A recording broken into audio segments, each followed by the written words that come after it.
บางคนก็รู้ช้าบางคนก็รู้เร็วเพราะว่าการตีความหมายต่างกันซื่อเด้ตีความหมายต่างกันคือบางคนก็ว่างบ่เป็นนะว่างบ่เป็น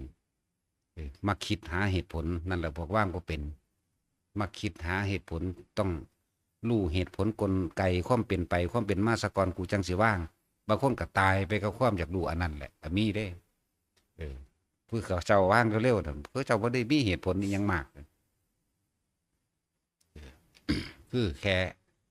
สิ่งทั้งหลายทั้งปวงบ่ควรเข้าไปยึดมั่นถือมันแม่นเว้ยจังซี่มันก็แค่นั้นหนึงเด้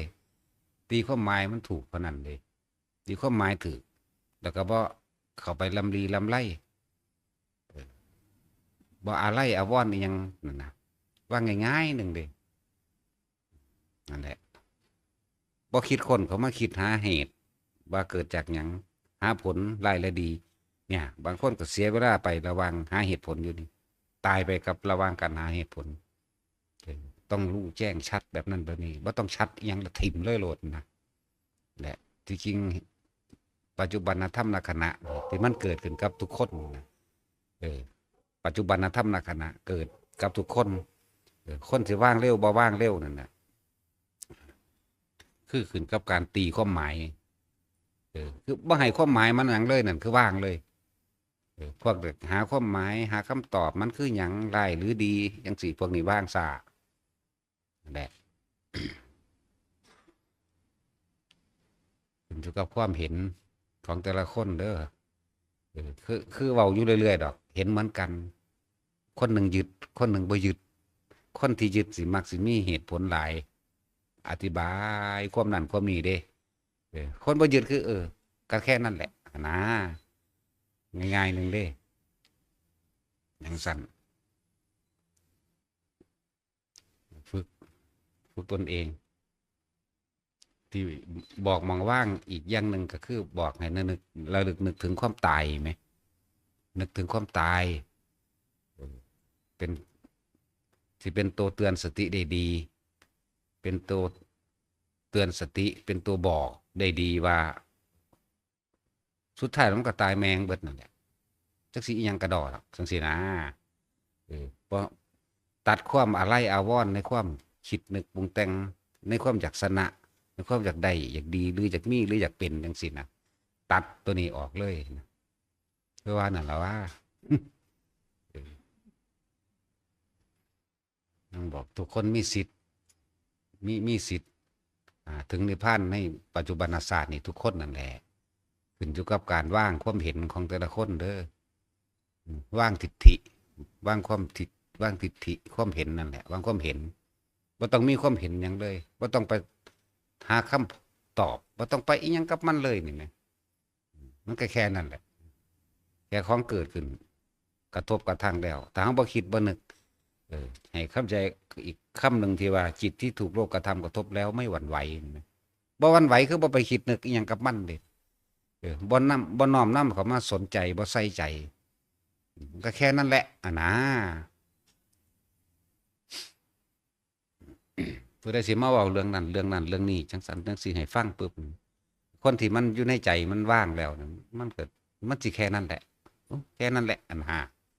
มันจะบ่อยากมันบ่อยากไปอธิบายอย่างเดเป็นจังสั้นแต่คนบ่ว่างก็ลองเบิ่งแหม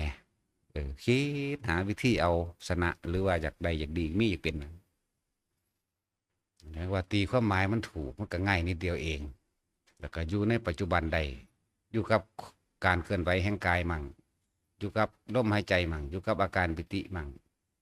เฝ้าสังเกตความคิดเจ้าของแค่มันคิดไปปั๊บก็ดึงมาไว้กับลมปั๊บเท่านั้นแบบมันยากดอกมันยากเพราะว่าเขาคิดเอาแต่เขาคิดเอาเนี่ยยากเบิดเลยคิดหาผลสรุปในความเสียกใดรถนะเป็นยังคนคือมีบางคนคือบรรลุเร็วๆแท้คือพระยังล่ะพระวักกะลิอย่างสิพุทธเจ้าว่าเป็นผู้เลิศทั้งการบรรลุธรรมเร็วที่สุดถ้าว่าพระสารีบุตรมีปัญญามากที่สุดกัน15 มื้อคนได้หลายจังบรรลุจังอันใดเป็นปัญญาสาปัญญาเร็วเนาะถ้าว่าพระวักกะลิขัน เว้าสุดคำพอดีกับบรรลุอรหันต์นี่แหมผู้ใดมีปัญญากว่ากันนะถ้าที่เทียบว่ากว่ากันก็ดี แต่ที่จริงคือเพิ่นเอาการแก้ปัญหาการอธิบายธรรมว่าผู้นั้นมีปัญญามากเอาว่ามันประสาทแบบบ่จำเป็นต้องอธิบายหยังมากดอกนะนั่นแหละ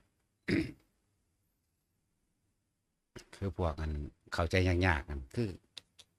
คิดหาแต่ผลมันนะพวกเข้าใจยากๆแต่ว่าบ่เฮ็ดต้นมันบ่สร้างเหตุบ่สร้างเหตุคิดเอาแต่ผลเฮ็ดไปจักหน้อยเด้อคิดหาผลนะคิดหาแนวใดปฏิบัติธรรมทั้งเบิดมันบ่มีแนวใดเด้บ่มีแนวใดบ่มีแนวเอาบ่มีแนวเป็นเด้อบ่เอาหยังบ่ได้หยังบ่เป็นหยังพร้อมเด้จืดสนิทบ่มีความคิดพร้อมมองมันสุดเลยนี่บ่มีความคิดหยังแค่นั้นแหละประคองชีวิตหรือว่าบ่ประคองดอกแต่ว่ามันมีอยู่แล้วมันบ่ตายซื่อๆก็เลยหาอยู่หากินไปธรรมดาอันนี้เขาบอกอรหันต์เด้นี่พวกว่างมือแล้วจากความของเกี่ยวทั้งปวงเด้อรหันต์อรหัตตะ หัตที่จริงมืออรหัตตะสุมือเหมือนเพียรมาว่าหันแล้วก็หันก็หันพระอรหัตตะแปลว่าผู้วางมือจากบาปแล้วหรือว่าผู้วางมือจากความข้องเกี่ยวผู้ไม่เข้าไปยุ่งผู้ตัดก็ว่าไปอิอะระนังอรหัตตะพวกนี้ผู้วางมือจากบาปผู้ไม่เข้าไปข้องเกี่ยวผู้ไม่ยื่นมือเข้าไปเรื่องอรหัตอิอะระนังอรหัตตะนี่นะ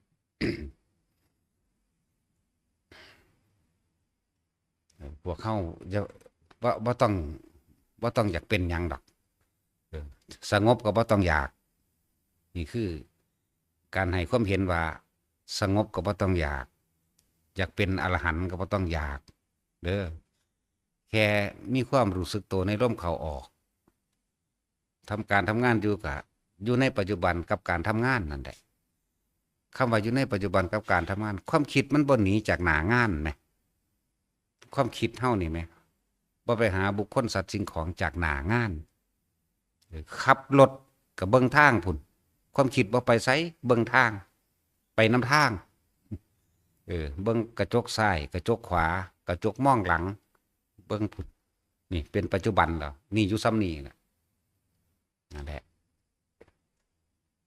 นอกนั้นวิธีฝึกมันก็ง่ายๆอย่างก็ดีเพิ่นบอกวิธีที่ง่ายแล้วแต่สิเว้าโดยหลักการโดยรวมแล้วก็คืออานาปานสติแปลว่าลมหายใจเข้าออกเป็นผู้มีความรู้สึกตัวพร้อมอยู่ในลมหายใจเข้าอยู่ในลมหายใจออกเมื่อรู้สึกตัวพร้อมอยู่ในลมหายใจเข้าหายใจออกได้แล้วก็ขึ้นชื่อว่าเป็นผู้เดินโพธิปักขิยธรรมะทั้ง31อย่าง31อาการร่วมเป็นความสมบูรณ์อยู่ในหันเบิดเด้อานาปานสติก็ขึ้นชื่อว่าเดินตามแห่งสติปัฏฐาน4สมปัฏฐาน4นั่นเห็นบ่ล่ะอิทธิบาท4อินทรีย์5พระ5โพชฌงค์7มรรค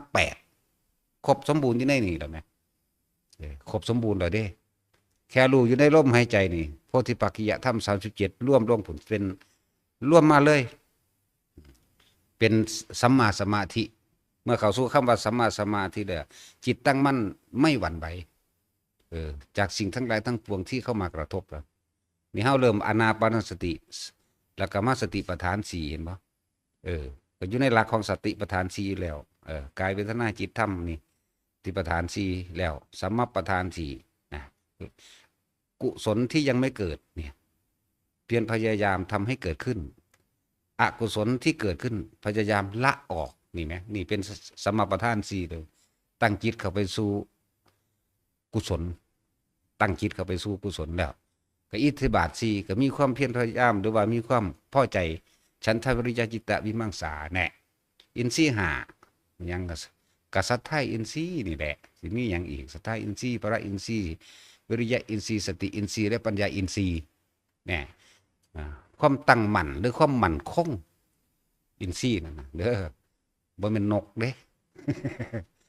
ความตั้งมั่นหรือมั่นคงสิว่าอินทรีย์เนี่ยอีกอันนึงก็อินทรีย์กับตาหูจมูกลิ้นกายใจนั่นแหละอินทรีย์นึงก็เลยอินทรีย์5พระ5เมื่อมันตั้งมั่น ในศรัทธาก็เกิดกับมีกำลังกล้าขึ้นก็เป็นศรัทธาภละสติภละวิริยะภละแล้วก็ปัญญาภละทันตัวนั่นแหละจังว่าแค่เฮารู้อยู่ในลมหายใจนี่ร่วมเบิดเอาเด้โพธินี่แปลว่าองค์แห่งความตรัสรู้เด้อโพธิหรือว่าโพธิปักขิยธรรมองค์แห่งความตรัสรู้หรือว่าเฮากำลังเดินอยู่ในสายทางแห่งความรู้แจ้งเห็นจริงตามความเป็นจริงในสิ่งทั้งหลายทั้งปวงที่ไม่ควรเข้าไปยึดมั่นถือมั่นรู้เข้าไปในอนิจจังอนัตตาแน่นอนอยู่แล้วเนี่ยโพธิปักขิยธรรม37อย่าง37หมวด37อาการตั้งแต่เริ่มต้นจากอานาปานสติร่วมได้นี่เบิดอานาปานสติดูแต่เฉพาะลมหายใจเขาออกแล้วก็ไหลลงคุณมักมีองค์8ไปคุณแล้วก็ไปลงสัมมาสมาธิเป็นตัวสุดท้ายบ่นั่นแหละโพชฌงค์7นะสติแน่กระลึกคือเก่าอยู่สติกระลึกหยังกับสติระลึกนึกถึงลมหายใจเขาออกแน่ธรรมวิจยะเลือกเฟ้นก็เลือกเฟ้นดีแล้วว่าเฮาสิเอาอานาปานสติเป็นคืออยู่เมื่อเลือกเฟ้นดีแล้วรู้อยู่กับลมหายใจเขาออกปิติย่อมเกิดขึ้นนะที่เฮาตั้งขึ้นไว้มองนี้แหละหน้าผากปิติเกิดปิติที่จริงมันหลายโพดดอกแต่เฮาตั้งเอาเฮากำหนดให้มันนอดเป็นมองนี้เอาปัสสัทธิก็เกิดเมื่อปัสสัทธิมันเกิดนั่นบ่ล่ะสงบเย็นใจแม้จิตเบากายเบาด้วยปัสสัทธิก็ขึ้นชื่อว่าเป็นสมาธิคือจิตมันตั้งมั่นเป็นอุเบกขานั่นตัวบัดนี้ปัสสัทธิสมาธิอุเบกขาก็ขึ้นชื่อว่าเดินอยู่ในสัมมาทิฏฐิแล้วสัมมาสังกัปโปวาจากัมมันโตอาชีววาจาโมสติจนถึงสัมมาสมาธิสัมมาสมาธิไปร่วมตรงนี้เลยจิตตั้งมั่นจิตที่ถูกโลกกระทำกระทบแล้วไม่หวั่นไหวเป็นสัมมาสมาธิปัญญาในสมาธิมันก็มีอยู่ในกันนั่นแหละเข้าใจบ่นี่ศีลสมาธิและปัญญาก็อยู่ในกันนั่นแหละถ้าเฮามีจิตตั้งมั่นแล้วเรียกว่าปัญญาในสมาธิก็เกิดในกันแหละศีลก็อยู่ในพร้อมกันนั่นแหละปัญญาในสมาธิ ศีลก็อยู่ในหันแต่อยู่ในล่มแล้วครบเบิดแล้วเด้บารมี10อย่างท่านศีลเนกขมะปัญญาวิริยะขันติสัจจะอธิษฐานเมตตาอุเบกขาครบเบิดล่ะสำหรับไอ้โพธิปักขิยธรรม37อย่างก็ครบอยู่ในนี่คือกันอยู่ในลมหายใจนี่บารมี10ก็ครบอยู่ในลมหายใจเด้เข้าใจบ่นี่เข้าใจว่าแท็กซี่แค่อยู่ในลมหายใจใดนี่แม่ครบเบิดล่ะปล่อยว่างก็ปล่อยว่างในลมหายใจนั่นปล่อยว่างบ่แม่นกันคิดดอกปล่อยว่างคือบ่คิดแต่คิดอยู่บ่ปล่อยจักก็ล่ะคำว่าคิดนี่คิดอยากได้อยากดีอยากมีอยากเป็นนั่นเองส่วนการใส่ชีวิตปกติการคุยพูดจานั่นนี่เสียนั่นสินี่ก็อาศัยการคิดเป็นธรรมดาแต่ว่าบ่เข้าไปยึดติดในสิ่งที่คิดที่เป็นไปดังที่คิดว่างไว้บ่นอนี่ถ้าเป็นก็แล้วไปถ้าบ่เป็นก็แล้วไปคือกันเด้มันบ่มีอารมณ์จักว่าล่ะเนี่ยถึงบอกว่าทั้งเบิดทั้งมวลนี่นะเอาอารมณ์ความรู้สึกในความพอใจกับบ่พอใจเด้อมาเป็นเครื่องวัดตัวเองอันนี้ทุกคนเคยทุกคนมีอารมณ์ได้เบิดนะเคยศูนย์บ่นั่นอารมณ์บ่พอใจมันก็แสดงความรู้สึกออกมาได้เพราะว่าสิ่งนี้มันบ่ตัวไผได้มันตัวเจ้าของบ่ได้จริงนี่พอใจแต่ของก็รู้ว่าพอใจดีใจพึบๆอยู่ก็รู้เห็นบ่บ่พอใจเสียใจก็รู้เห็นไหมเนี่ยแสดงว่าอาสวะยังมีอยู่อารมณ์ความรู้สึกที่ยังคล้องเกี่ยวอยู่มันยังมีอยู่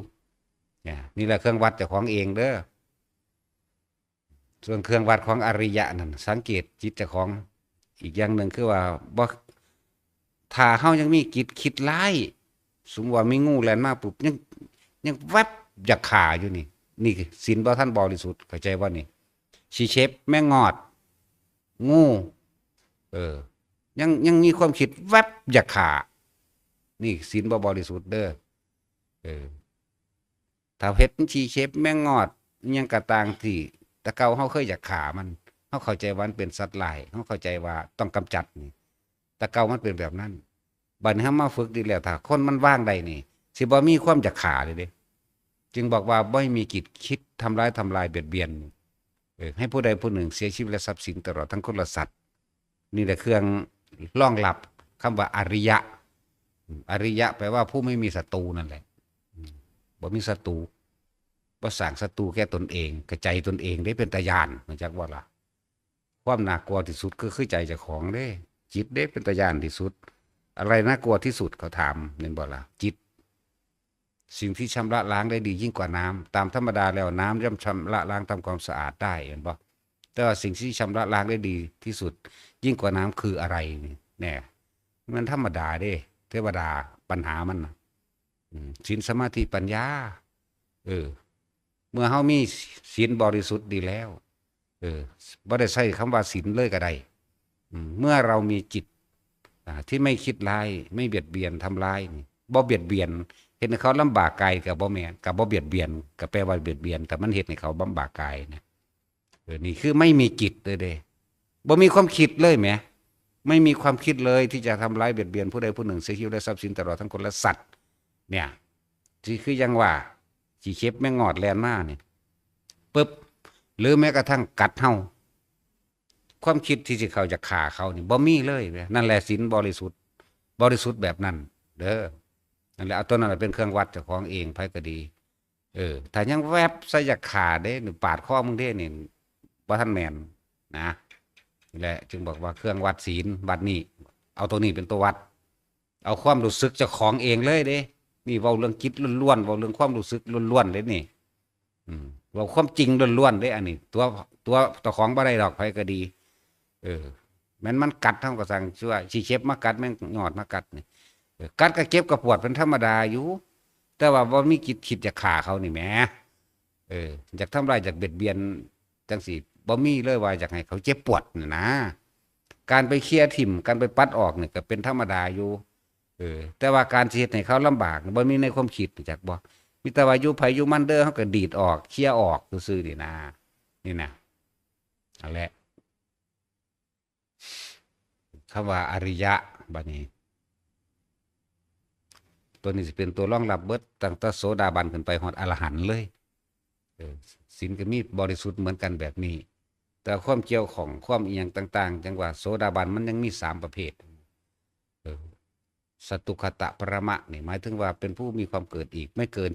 7หมายถึงบ่เกิน7ศาสตร์เพราะมีความอาลัยอาวรณ์ในบุคคลที่รัก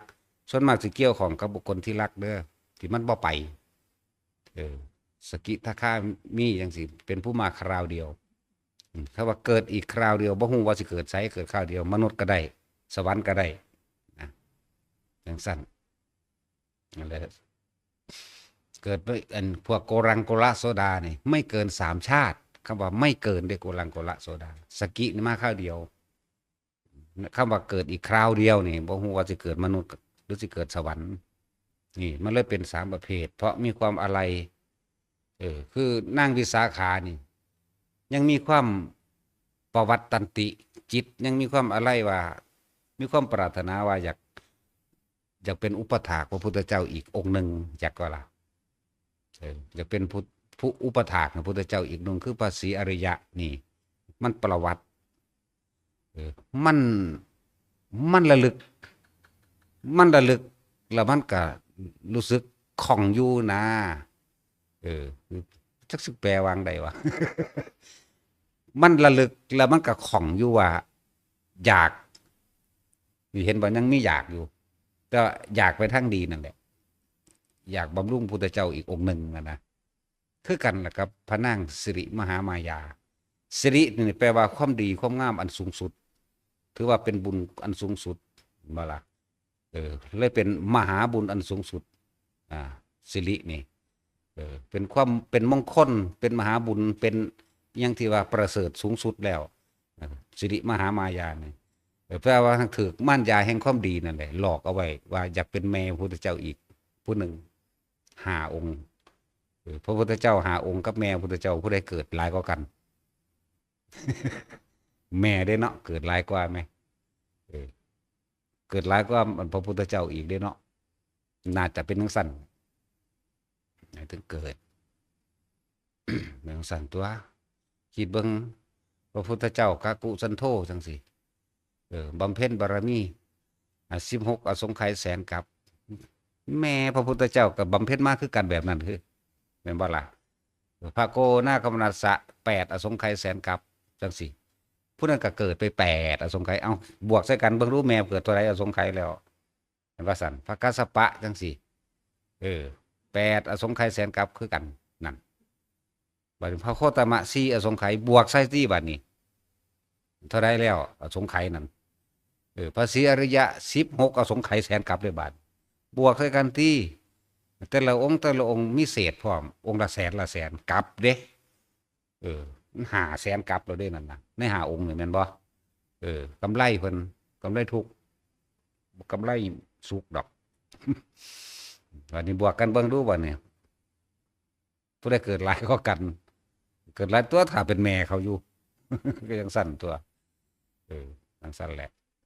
นั่นเลยเอิ้นว่าสิริมหามายาคนติดดีรู้จักบ่ล่ะติดดีนั่นแหละเป็นจังซั่นมันต้องละบุญไหมติดดีติดบุญรู้จักบ่ล่ะนั่นล่ะละบุญจังสิได้คืออนาถปิณฑิกะเศรษฐีจังซี่ที่เพิ่นไปบ่ได้นั่นน่ะกับใจของเพิ่นยังถือเครื่องเหนี่ยวรั้งเห็นบ่เหนี่ยวรั้งพระศรีอริยะเมตไตรนั่นแหละอีกเป็นจังซั่นหลายองค์อยู่เด้ที่จะต้องไปเกิดกับพระศรีอริยะแม่นบ่ล่ะคนในสมัยนี้ได้เห็นบ่ที่ว่ามันต้องได้แตศาสตร์นี้ก่อนไปก็ดีถ้าทำปัจจุบันดีแล้วอนาคตแม่นบ่อยากหยังมันก็ไปของมันเองดอกถึงบอกว่าทุกคนตัดใจคือสิทธิพานศาสตร์นี้เดี๋ยวนี้คณะนี้โลดบ่คือสะโลดเอาแม่งเดี๋ยวนี้โลดเข้าใจบ่ล่ะบ่ต้องว่าคือดอกเอาเดี๋ยวนี้แหละถึงหรือบ่ถึงมันอยู่ตรงจิตสุดท้ายเท่านั้นแหละถึงหรือบ่ถึงก็ดีหลายอย่าง ตกรรมของพระศรีอริยะเมตไตรก็ยังต้องได้เผาพระมหากัสสปะอยู่เด้เผาในฝ่ามือเห็นบ่กรรมต่อกันที่เบิ่งดูกรรมมันอยู่ที่ถ้ำขนาดใดสมัยเพิ่นเป็นคนเลี้ยงสร้างพระศรีอานนั่นแหละพระศรีอริยะอันแหละคือเป็นนายควานช้างอย่างสร้างขี้คุยไปอวดอ้างว่าสร้างผู้ดีสร้างผู้เก่งสั่นจังซี่สร้างผู้นี้บอกฟังความเบิดแล้วก็ไปท้าทายพนันกันเอาถ้าเฮ็ดถ้าแบกไม้เท่านี้ได้ถ้าลากไม้เท่านี้ได้ถ้าลากได้น่ะเสียเงิน1,000จังซี่ก็ชนะเขามาเรื่อยชนะเขามาเรื่อยติเห็นบ่ล่ะสร้างตัวนี้ให้ยืน2ขาให้ยืนขาเดียวให้เฮ็ดนั่นเฮ็ดนี่สั่งได้เบิดทุกอย่างติเวรกรรมบักหานั่นติ จักสิบักหาได้แล้วแต่ว่าบ่แม่นเทวทัตเด้เป็นครูอาฆาตอีกผู้หนึ่งของพระศรีอริยะมีคือกันพระศรีอริยะทางบ่แม่นเทวทัตดอกเป็นครูอาฆาตของพระศรีอีกผู้หนึ่งคือกันนั่นแหละเลยเขาคือซาคือลือแท้ว่าสร้างนี่สั่งเฮ็ดหยังก็ได้ติเพิ่นว่าได้เพิ่นไปตกลงพนันกันไว้กับกษัตริย์ตกลงพนันกันไว้ได้เอาทางกันบักหากษัตริย์ขี้โกงที่มันไปเผาเหล็กแดงบักใหญ่ไว้ที่บัดบ่แม่นเล็กน้อยๆเด้เล็กบักใหญ่ได้อุ้มขึ้นขนาดเด้ว่าธรรมดาเด้เผาเหล็กแดงไว้แดงจึงคืองเลยนั่นแหละ ฮอดมื้อนัดกันที่มันบ่ทันได้บอกเลยว่าสิให้เฮ็ดหยังมันบ่ทันได้บอกเด้ฮอดมื้อนัดกันแล้วประชาชนชาวเมืองก็มาล่ะกษัตริย์ก็ยืนถ้าเบิ่งอยู่นี่ถ้าว่าสร้างได้นะถ้าว่าสร้างได้เอาลองเบิ่งดูสร้างเจ้าสิซื่อสัตย์ได้ขนาดใดก็เปิดความลับขึ้นเปิดโรงเหล็กขึ้นนั่นแหละเผาเหล็กแดงบักใหญ่มันใหญ่กว่าง่วงสร้างที่มันได้อุ้มได้กอดไว้จังซี่บัดนั่นแหละทางนี้กับแม่มึงตายละกูบ่คิดว่าเขาสิกระทำได้ขนาดนี้เลยยอมเสียสัจจะเด้ที่จริงพระศรีอริยะนี่นายควานสร้างตอนนั้นก็ยอมเสียสัจจะมาฮอดแล้วมากอดสร้างซะก่อนว่าขอให้แม้นเฮาสิเสียสัจจะจังได๋ก็สร้างขอให้พญาช้างจงมีชีวิตอยู่เถิดเฮายอมเสียสัจจะเพื่อสิรักษาชีวิตของเจ้าทางสร้างว่าหยุดบ่ต้องเฮ็ดจังซั่นตามธรรมดาแล้วบุคคนเฮานี่อย่าไปเสียสัจจะเพียงแค่อย่าไปเสียสัจจะให้รักษาสัจจะไว้แม้สิเสียชีวิตก็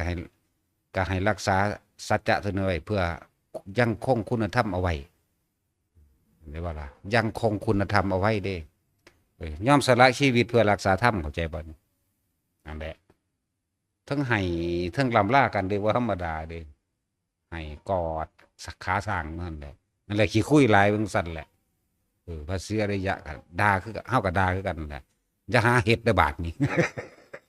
จะคุยหลายบาดอวดอ้างนะบ่อวดอ้างปากบ่ดีเบิ่งสั่นแหละเฮ็ดให้ผู้อื่นตายสร้างก็ไป สุดท้ายแล้วก็สร้างนี่ยอมสละชีวิตเพื่อรักษาธรรมเข้าใจบ่นี่รักษาสัจจะรักษาธรรมนั่นแหละแล้วก็บ่แม่นรักษาว่าให้แค่เพื่อตัวเองรักษาให้เพื่อพระนายควรสร้างนี่จะเสียสัจจะพร้อมจะเสียสัจจะพร้อมผู้นี้ก็บ่เสียคือกันเบิ่งดูนั่นน่ะสุดท้ายก็ไปอุ้มเอาแหละอุ้มไปถึงจุดหมายแล้วก็ไปวางไว้มันไปวางได้ก็พอดีใจขาดตายนั่นแหละบัดนี้พระศรีอริยะในประมาณพรรษาแรกก็บ่แม่นเพราะว่าเขาเจ้าบ่ได้เทศน์ดูแบบนี้เด้5,000 ปีเทศน์เทื่อนึงเพราะว่าอายุเขาเจ้ายืนจักว่า5,000 ปีเทศน์เทื่อนึงในพรรษาแรกก็สิว่าในช่วงระยะแรก5,000 ปีพุทธเจ้าเทศนาเรียกว่าผู้บรรลุธรรมนั่นน่ะประมาณบ่ได้บ่ว่าเทวดาแล้วว่าเทวดาหรือมนุษย์ในการบรรลุธรรมทั้งเบิดในการเทศนาครั้งแรกเนี่ยหาประมาณไม่ได้เด้บ่ธรรมดาแต่เทศครั้งที่2จังว่าเท่านั้นเท่านี้โกฏเดียวนะ180โกฏเทศครั้งที่3 90โกฏแต่เทศครั้งแรกเนี่ยหาประมาณไม่ได้นั่นแหละกรรมมันอยู่ที่ถ้ำขนาดใดบัดนี้โดยช่วงระยะแรกปุ๊บเมื่อพระสาวกมาหลายแล้วพระสาวกเกิดขึ้นแล้วในช่วงระยะแรกอย่างว่านี้มันนับบ่ได้แต่ก็เป็นการที่ว่ามาประชุมสงฆ์มาประชุมกันโดยบ่ได้นัดหมายของพระศรีอริยะเมตไตรนี่สิอยู่3ครั้งโดยบ่ได้นัดหมาย3ครั้งเพื่อแสดงโอวาทปาติโมกข์นี่ไม่เกิน3ครั้งครั้งที่4บ่มีเพราะพระมันหลายแล้วก็คือของพระโคดมเฮาละมาเทเดียวครั้งที่2แสดงบ่ได้ถ้าแสดงภิกษุองค์นั้นหัวแตกเกล็ดเสียงนั่นก็แบบเดียวกันนั่นแหละในมื้อนั้นก็เลยกรรมมันก็ให้ผลมันถึงเวลาให้ผลแล้วแล้วก็สิได้เอาศพพระกัสสปะนี่มาเผาใส่มือเพราะพระกัสสปะน่ะเป็นสร้างตัวนั้นเข้าใจว่าล่ะเผาใส่ฝ่ามือเด้นี่กรรมเห็นบ่แล้วเพิ่นก็สิเว้าคุณของพระกัสสปะแล้วก็สิมีอีกผู้หนึ่งที่เคยมีปณิธานอธิษฐานไว้ว่าให้เป็นผู้เลิศทางธุดงค์แบบพระกัสสปะนั่นแหละมันก็มีเหตุอยากก็มีเหตุพระกัสสปะคือเกิดเป็นสร้างทั้งสั้นทั้งสี่ก็ว่าไปต่อมาพระกัสสปะนี่เป็นผู้เลิศทางธุดงควัตรของพระพุทธเจ้าโคดมพอดีก็สิไปสะกิดต้อมอีกสาวกของพระศรีอริยะว่าอันนั้นเพิ่นก็สิอธิษฐานธุดงควัตร13ข้อ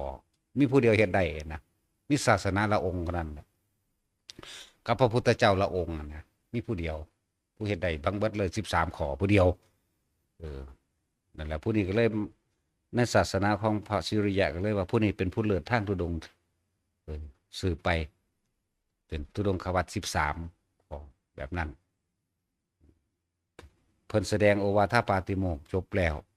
แสดงโอวาทปาติโมกข์จบแล้วเพิ่นก็สิแสดงคุณของพระมหากัสสปะแล้วก็โดยอำนาจบุญกรรมยังต่อกันนั่นแหละศพของพระมหากัสสปะก็สิโผล่ขึ้นมาแล้วก็เพิ่นก็เอามือฝ่าได้เอาเข้าสู่ฝ่าพระหัตถ์เผาในมือนั่นแหละไฟก็ลุกขึ้นเอาเองพร้อมมือของพระองค์นะครับมันก็ลวกคือกันนั่นแหละนาเจ็บเด้บ่แม่นบ่เจ็บนะเจ็บปวดนั่นแหละเปรียบเสมือนว่ากำแท่งเหล็กแดงคือกันแล้วก็เป็นแผลเป็นพร้อมขนาดนั้นนี่คือความยุติธรรมของกรรมเห็นบ่เฮ็ดแนวใดแนวนั้นบ่เว้นแม้กระทั่งพระพุทธเจ้าได้บ่ได้เว้นเด้ แล้วนั่นแหละเรื่องขนาดพุทธเจ้ายังรับกรรมคือพุทธเจ้าเฮาเด้อซั่นเป็นหยังคือปวดหัวเป็นประจำภาษาไปดีใจน้ำเขาซื่อ ดีใจน้ำเขาไปตกเบ็ดสิเบ็ดไหมได้ปลาไหมยิ้มหัวน้ำเขาซื่อๆบางดูโอ้สำนันกับบ่เว้นให้เบิ่นเนาะปวดหัวเป็นประจำปวดหลังอีกนานๆจังปวดอันหลังสมัยหนึ่งครับเพิ่นเป็นคนมีกำลังมากนักมวยปั๊มเขาก็เป็นผู้มีชื่อเสียงเจ้าของไปอิจฉาเขาฮู้อยู่ว่าเจ้าของเป็นผู้มีกำลังมากยิ่งกว่าเขาอีกไปปั้มชนะเขาเราด้วยความสะใจเขาเมบเอ็ดเลดด้วยนะเขาชนะเราเด้นั่นนะแล้วกระโดดขึ้น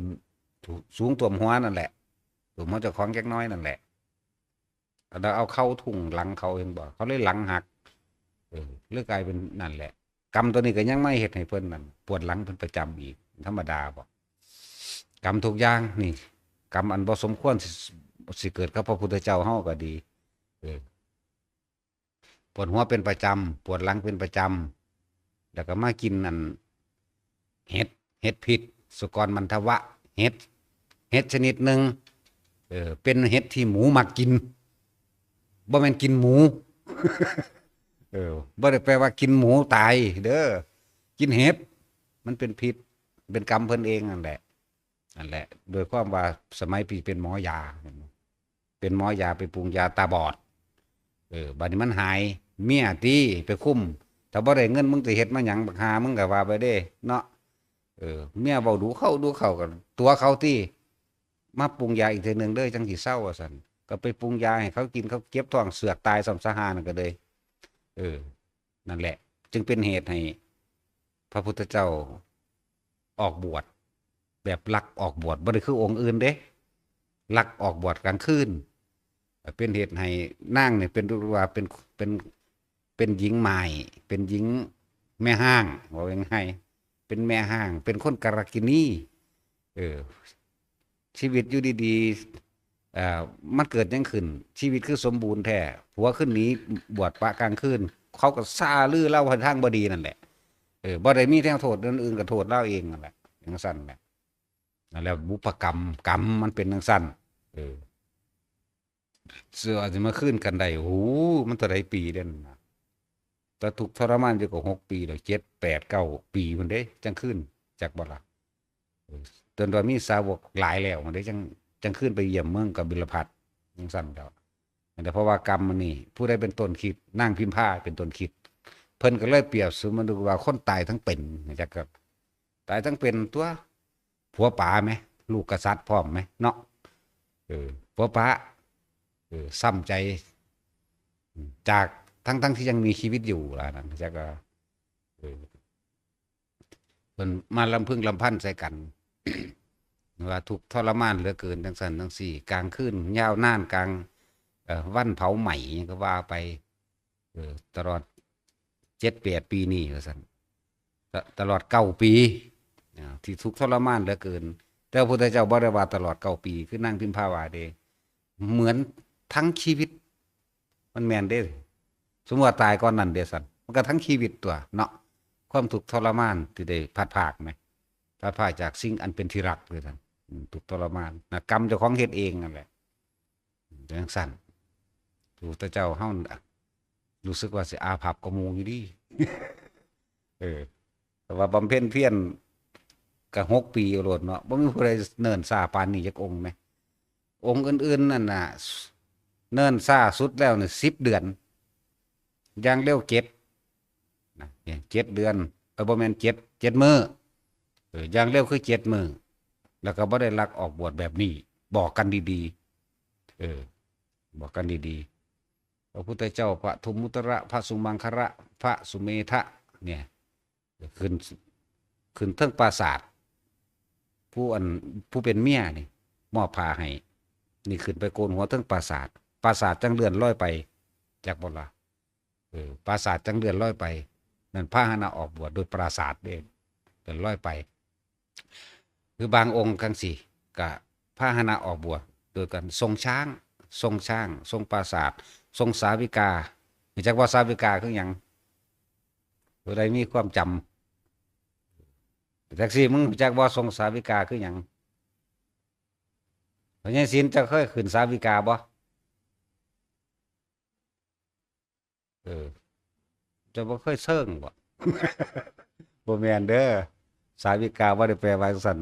สาวิกาคานหาม เขาเอาตะเลียงหามไป เด้อเว้าบ่จบซื่อๆสาวิกาบ่แม่นสาวกผู้หญิงเด้เข้าใจบ่เขาเอาตะเลียงหามไป เด้อแล้วพาหนะในการออกบวชพุทธกัสสปะนี่ย่างเอาย่างละทรงพระดำเนินย่างเอาพวกนี้กัสสปะพุทธเจ้ากัสสปะนี่เพราะว่าเพิ่นบ่เคยท่านย่านพาหนะเพิ่นเลยได้ย่างเอานั่นแหละนายโชติบาลก็หมายถึงพระพุทธเจ้าโคดมเฮานี่แหละเออไปหากินเหล้าโทมาทั้งใดบุญมาตาทั้งป่าพุ่นล่ะทางนี้ย่างเอาได้สั่นย่างไปสวนกันพอดีนายโชติบาลได้ถามว่าท่านสิไปหยังสิไปไสดอนะความหมายบอกว่าเฮาสิออกไปทำพิธีกรรมเพื่อให้ตัดสะดุซึ่งอภิเษกสัมมาสัมโพธิญาณเลี้ยวเบื้องหน้าสัมมาสัมโพธิญาณนี่มีมาจากทางใดเด้เฮ้ยก็สายหัวไปซื่อๆนี่เบิ่งรู้นั่นธรรมดาบ่นั่นแหละนี่เหตุอันหนึง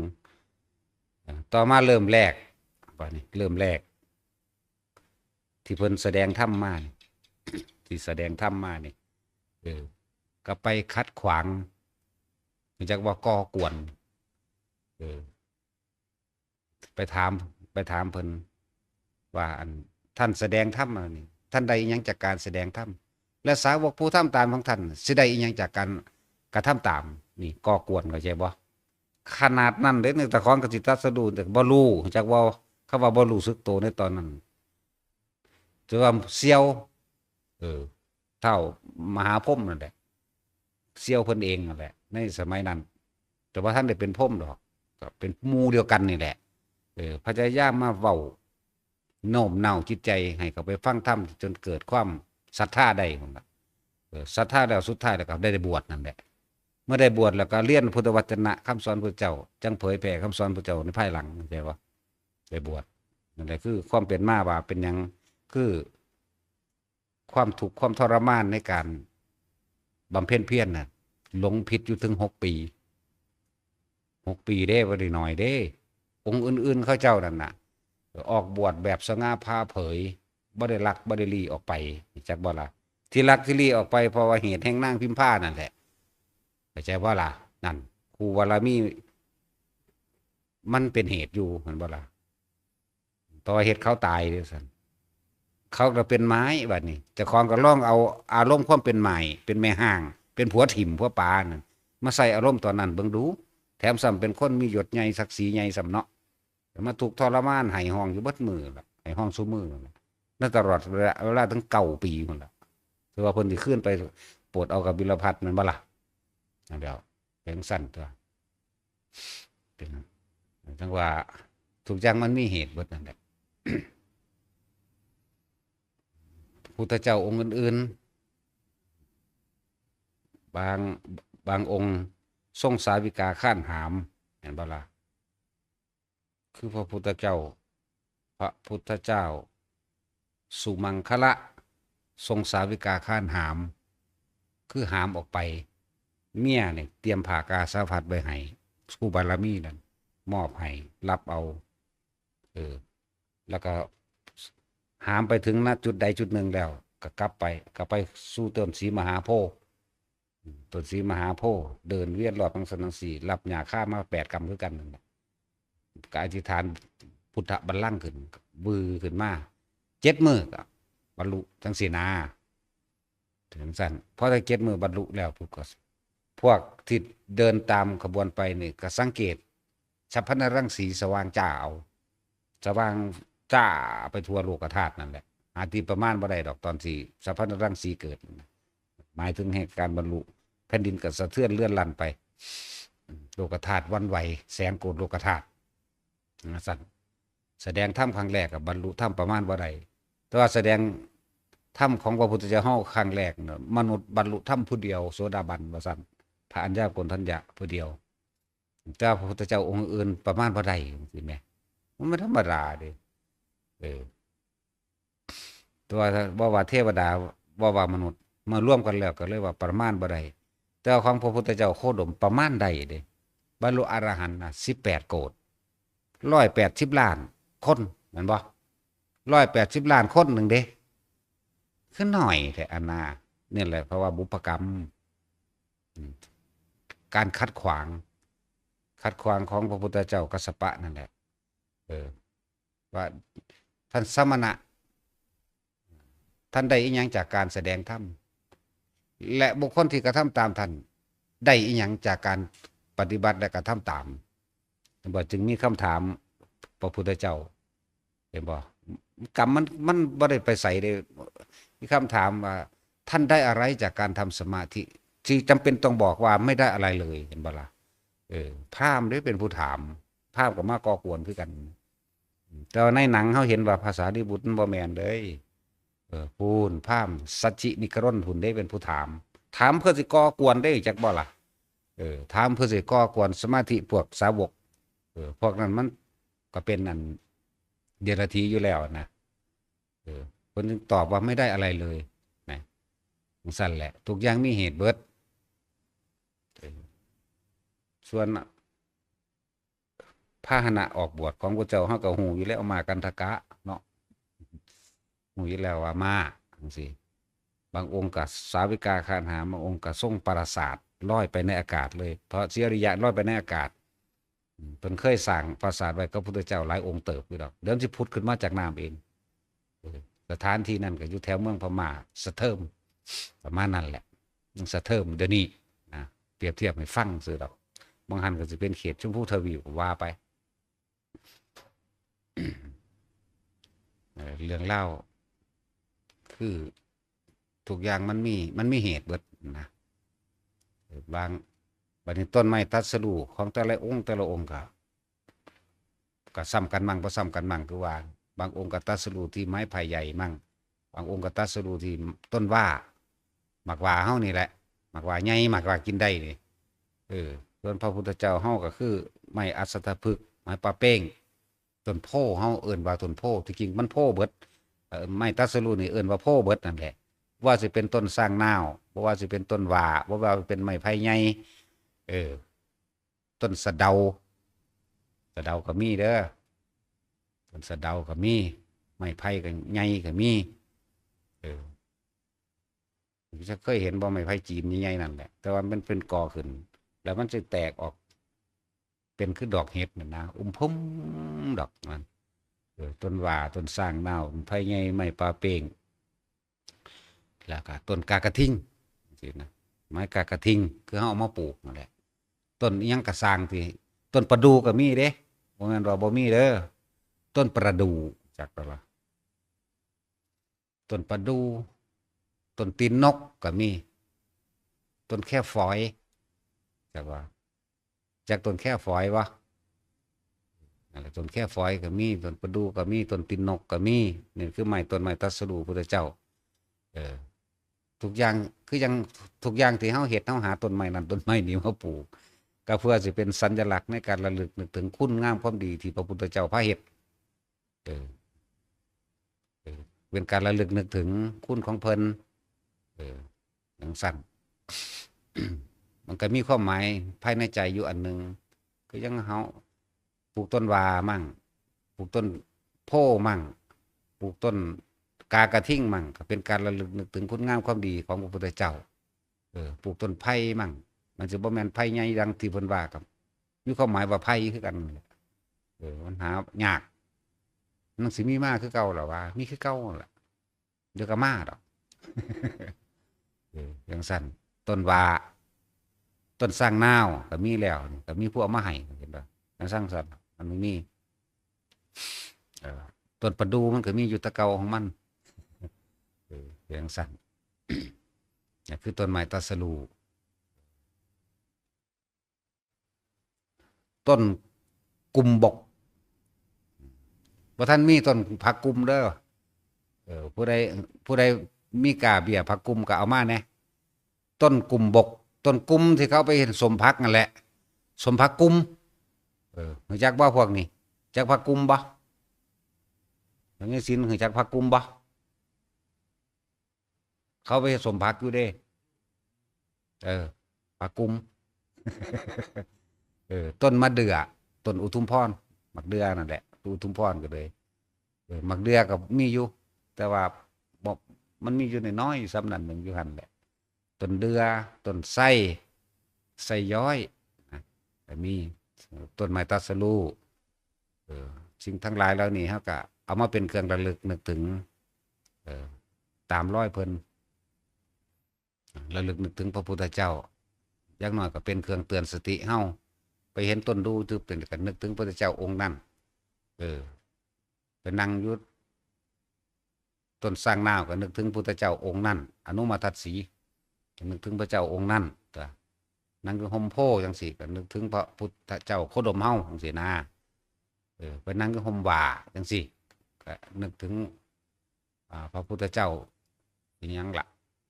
สุมังคละจังสี่นาล้วนแล้วแต่เป็นเครื่องระลึกนึกถึงพระพุทธเจ้านำเด้ที่เฮ็ดมานี่แล้วพวกเฮาสิเข้าใจความหมายบ่หั่นล่ะก็จักคดีบ่หั่นล่ะความหมายนั่นมีคดีมันมีเหตุตัวผ้าเฮ็ดอยู่เดี๋ยวนี้ก็ดีก็4อย่างที่เพิ่นสอนไว้อยู่ว่าให้เป็นเครื่องระลึกนึกถึงพระพุทธเจ้าเนาะก็ต้นไม้ทัสลูนี่สิมหาโพธิ์มั่งอันบ่ล่ะที่ประสูติที่ทัสลูหรือที่ปรินิพพานหรือแสดงธรรมจักรมื้อนั่นแหละก็ว่าไปจังสั่น4อย่างต้นไม้ก็มีในหันเด้นั่นบ่ล่ะระลึกถึงเฮาก็มาปลูกไว้ระลึกนึกถึงนี่แหละ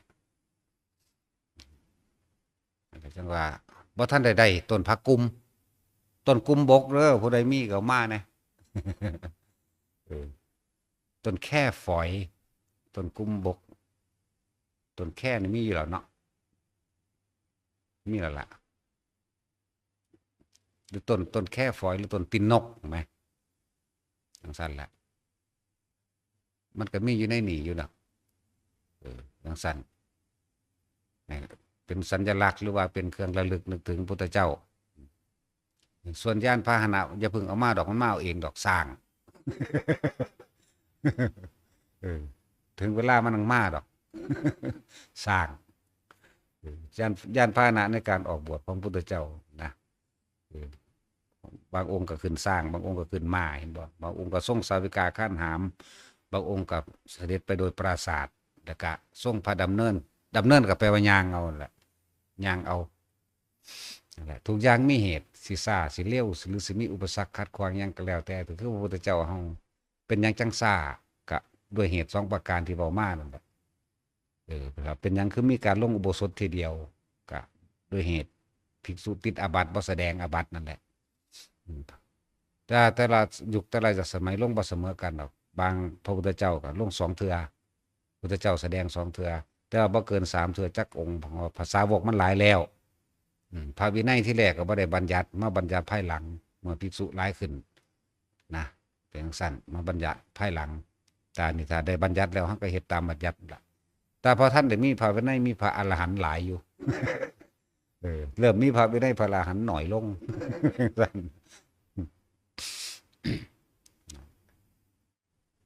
นี่เว้าให้คิดว่าทำทั้งหลายย่อมเกิดแก่เหตุทุกอย่างมันมีเหตุเบิดนั่นแหละพวกเฮาถ้าดับเหตุใดคือการคิดผลก็บ่เกิดคือบ่เกิดอีกอิหยังกระทบกระทั่งกระเทือนเฮาหยังก็แล้วแต่บ่ต้องคิดดอกสึงลึงโลดบ่ต้องไปมีปัญญามากดอกหยุดคิดปรุงแต่งแล้วมันก็จบผลเดียวมันง่ายๆนึงได้ล่ะบัดนี้นี่แหละจังบอกว่าคนเฮาเป็นหยังจังบรรลุช้าบรรลุเร็วเป็นหยังจังรู้ช้ารู้เร็วก็เพราะว่าอันนี้แหละแต่นั้นเฮาบ่ต้องเรื่องมากอยากว่าถ้าอยากบรรลุเร็วๆบ่ต้องไปหาเหตุผลยุติเหตุคือคิดเด้หยุดคิดนั่นเลิกบ่ต้องให้ความเห็นเข้าใจบ่ล่ะจังซั่นแล้วไงว่าตาจรแต่ว่าง่ายคือบ่บรรลุสั่น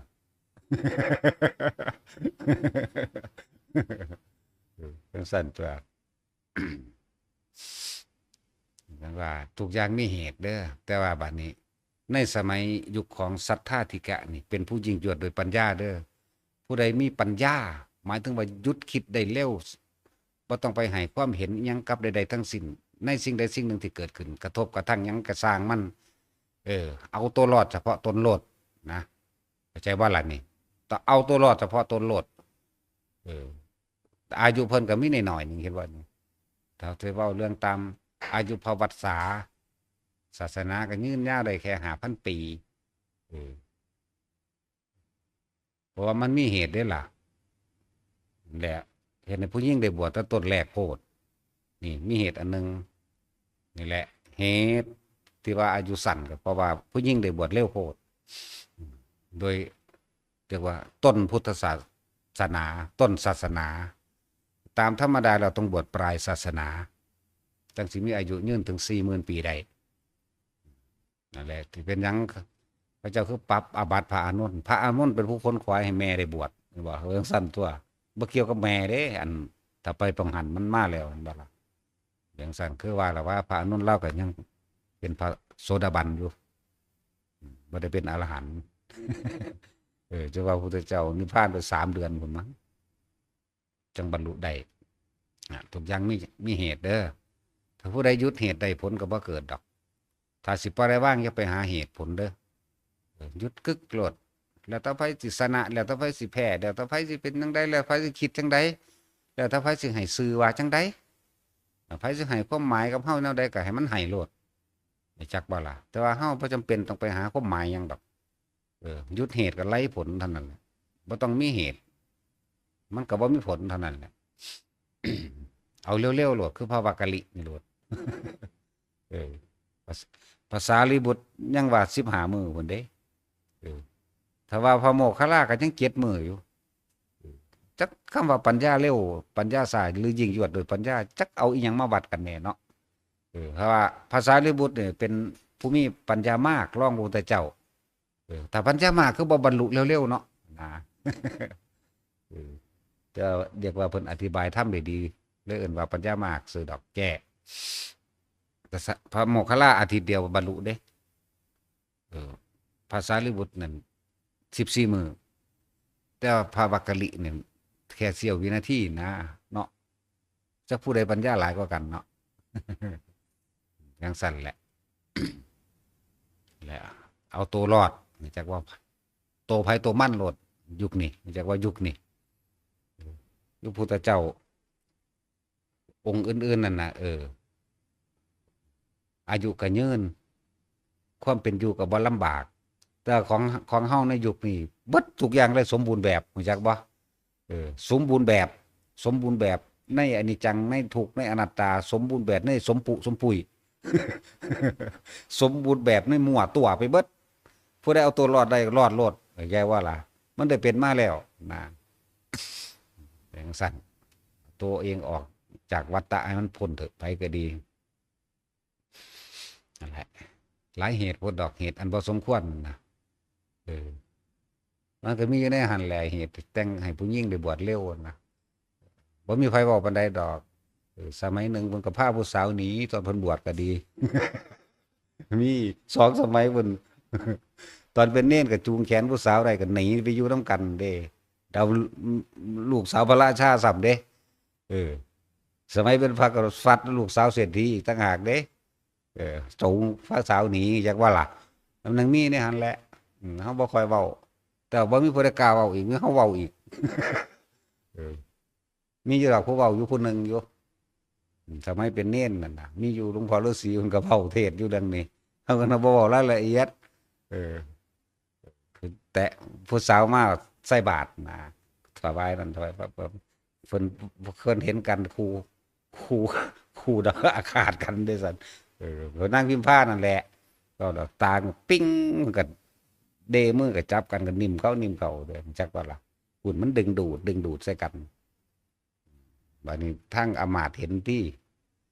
อำมาตย์ก็เห็นอุปชฌาย์ก็เห็นจังใดแล้วก็นัดกันหนีซั่นติคุณไปแล้วฮอดบ่สึกดอกไปเลยเอาเลย หนีแบบนั้นไปเลยเด้เป็นจังซั่นแหละมันเลยเป็นจังซี่ล่ะในศาสนาของพระพุทธเจ้าโคดมเฮาเอาตัวรอดเอาไผเอามันโลดเด้อบ่ต้องไปเพื่อไผดอกจังซั่นมีศาสตร์เป็นพระก็มีถ้าบวชเป็นภิกษุก็มีแหละมันเลยเป็นจังซี่แหละ ทุกอย่างก็มันก็มีเหตุนะคืออายุเพิ่นคือกันนั่นแหละ80 ปีจังซี่ก็เพิ่นขายัก80 ปีล่ะขาหนึงเอาล้านอันนั้นเฮาสิว่าแลกขาร้อยเอาล้านก็บ่ว่าขาหนึงเอาล้านรักษาคนหลายแต่ว่าขานี่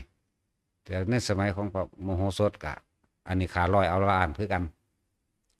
ขาร้อยอะขาร้อยเอาล้านขาหนึงเอาล้านขาร้อยเอาล้านมันมีในหันแหละนั่นแหละทุกเว้าเหตุต่างๆที่มันมีทุกอย่างมีเหตุแต่ก็คำว่ากฎแห่งกรรมยุติธรรมเสมอมันหนีบ่ได้เป็นจังซั่นต้องยอมรับมันนะแม้กระทั่งเรื่องของพระศรีอริยะเมตไตรจะต้องเอาพระกัสสปะมาเผาในฝ่ามือนี่ก็มีเหตุคือกันเห็นบ่หลายอย่าง ที่แต่ละคนเฮาบ่เข้าใจนะเป็นหยังคือเป็นจังซั่นเป็นหยังคือเป็นจังซี่ เป็นจังได๋ก็สร้างเอาเจ้าของโลดเนาะแม่นบ่ล่ะนี่แหละจึงบอกว่าเฮาบ่ไปจัดการอิหยังผู้ใดได้ดอกจัดการตัวเองได้เฮาไปบ่ควบคุมความคิดผู้ใดได้ดอกต้องควบคุมความคิดของเจ้าของเอาความคิดเจ้าของเองมาอยู่กับลมเถอะนะนั่นแหละมันสมบูรณ์มูลพร้อมอยู่ในนี่เบิดนั่นล่ะในลมหายใจเฮานี่อานาปานสติผู้ใดเข้าสู่อานาปานสติแล้วก็ขึ้นชื่อว่าทำสติปัฏฐาน4ให้บริบูรณ์สมปัฏฐาน4บริบูรณ์อิทธิบาท4บริบูรณ์และ ในโพธิปักขยธรรม37อย่างบริบูรณ์ในลมหายใจทั้งเบิดปารมี10ก็บริบูรณ์ทุกอย่างบริบูรณ์อยู่ในนี่แล้วบ่ต้องไปหาอีกเป็นจังซั่นเนี่ยเป็นบ่ต้องไปหาวิธีอื่นอีกดอกเอาวิธีเดียวนี่โลดวิชาเดียวถ้าทำให้รู้แจ้งได้แล้วล่ะบ่ต้องไปสนใจว่าไผสิมีฤทธิ์มีเดชหูทิพตาทิพย์เห็นนั่นเห็นนี่เห็นก็เห็นไปตายนั่นแหละเนาะบ่เห็นก็บ่เห็นไปตายคือกันรวยก็รวยไปตายทุกข์ก็ทุกข์ไปตายป่วยก็รักษาไปแค่ซ้ำตายเนาะสิไปเงิดอีหยังพวกเจ้าเอ๋ยทุกคนมีความตายเป็นที่สุดอยู่นี่ไหมตายเสมอกันเบิดคนบ่มีทรัพย์สมบัติอีหยังก็ตายคนมีก็ตายเจ็บไข้ได้ป่วยคือกันตายช้าหรือตายเร็วก็ตายเนาะเพียงสั้นแล้วจะไปหาความหมายยังอีกสิไปเกิดยังอีกก็เกิดไปตายอีกเนาะตายก็ตายมันศาสตร์นี่มันจบไปโหลดกินดีพร้อมที่สิตายโหลดนี่ตาตามหาบาดมันสิตายเด้เอาแต่ละมือน่ะนะระลึกนึกถึงความตายนี่ตัวตายมันตื่นขึ้นมาอุ้ยจังยามใดหีแมงสิตายเนาะพุ่นเด้บ่ได้ว่าอยากอยู่เด้จังสั่นเด้อันเด้ความตายจึงเป็นตัวสติตัวหนึ่งซึ่งเป็นเครื่องเตือนเฮาได้ดีขึ้นนึกถึงความตายสติตัวหนึ่งเวลาอกหักผิดหวังหรือเวลาเกิดยังขึ้นก็ช่างเถอะจะจมไปกับความอยากได้ดังใจถอนขึ้นมาฝืนมันขึ้นมาพวกนั้นก็ตายเบิดนั่นแหละโลดจะต้องไปอิจฉาริษยาไผว่าต้องไปจากมีคือไผดอกมีลมหายใจเสมอกันแล้วนี่หนทางพระนิพพานมันอยู่ในหูดังเฮานี่หนึ่งเด้บ่ได้ไปใส่หลายอย่างก็ถ้าสิเว้าเรื่องพระพุทธเจ้าองค์นั้นองค์นี้นั่นน่ะว่าบ่เบิดดอกบอกอยู่นี่เป็นกลับเป็นอสงไขยจักสิเบิดบ่เบิดและพอให้พ่อเป็นเครื่องระลึกนึกถึงหรือทำความสะเทือนใจตัวเองที่เบิ่งพระพุทธเจ้าเท่าใดองค์ดอกนี่ตายมามีจักบ่นี่พอโคดมเฮาก็ตายมาแล้วนี่เฮาก็คิดบ่คิดบ่ว่าเฮาก็สิตายมันสิไปอิหยังกันมากมายสิบ่ต้องไปหาดอกหูทิพตาทิพแค่นั้นแหละทิพก็ทิพไปตายนั่นผู้เห็นก็เห็นไปแค่ตายนั่นผู้บ่เห็นก็บ่เห็นไปแค่ตายนั่นบ่ซั่นเอาบอกแต่เรื่องคนตายมาได้แต่พระพุทธเจ้าโคดมเฮาอยู่ว่ามาฮอดนี่นะสุดท้ายแล้วเฮาก็สิตายคือกันแหมเนาะแต่ว่าสิตายคือเพิ่นบ่ซั่นสิตายใหม่ตายเกิดเที่ยวเกิดเที่ยวตายอยู่นี่บ่ตายเลยอยู่บ่ตายเล่นบ่เป็นซั่นล่ะทุกคนมั่นใจในลมหายใจโลดเด้อผู้ใดตายในลมหายใจได้บ่คิดหยังเลยมีแต่ลมอ่อยๆมีแต่ลมล้วนๆคนเฮาบาดสิตายมันก็คิดถึงลมคือเก่าตัวคนมันฝึกกับลมหรอแม่แม่นบ่ซั่นพวกบ่ได้ฝึกพวกบ่ได้หัดเวลาสิตายมันสิคิดน้ำลูกน้ำผัวน้ำเมียเด้มันสิคิดน้ำทรัพย์สมบัติสั่งอีนั่นสั่งนี่ไปเด้ห่วงอนาคตลูกเต้าหลานพุ่นเด้พวกบ่ได้ฝึกหัดนั่นน่ะ นั่นแหละมันไปสร้างภพไว้แล้วเด้นั่นน่ะจักว่าพื้นนาอารมณ์นั่นแหละพื้นหน้านั่นน่ะภพน่ะนะตายกับความพอใจแล้วบ่พอใจก็ไปเกิดตามความพอใจแล้วบ่พอใจนั่นเด้โดยอาศัยเหตุก็คือเป็นห่วงคนห่วงหลานนั่นนั่นจิตมีที่ตั้งห่วงหลานอนาคตมันเกิดอารมณ์ความรู้สึกแบบนี้เป็นนั่นแหละภพเป็นดังพื้นนาตายปุ๊บมันก็ไปตามภพไปตามอารมณ์นั่นเด้บัดนี้บ่ต้องนั่งกับไผดอกอยู่ในร่มอ้อยต้อยบ่ได้มีหม้องตั้งโลดเข้าใจบ่ตั้งอยู่ในร่มถ้าสิตั้งร่มบ่มีรูปร่างบ่มีตัวตนจักบ่ล่ะร่มอยู่นี่แหละบ่แม่นร่มตาจุ้ยเด้อันนั้นใส่เดือนเด้อันนั้นเอออันพวกนั้นพวกอันบ่มีสมองซ้ำใส่เดือนซ้ำดอกพวกนั้นมันร่มตาจุ้ยอันนั้นสังเหลิงเป็นซั่นล่ะเอาสมาทานสมน้ำหน้า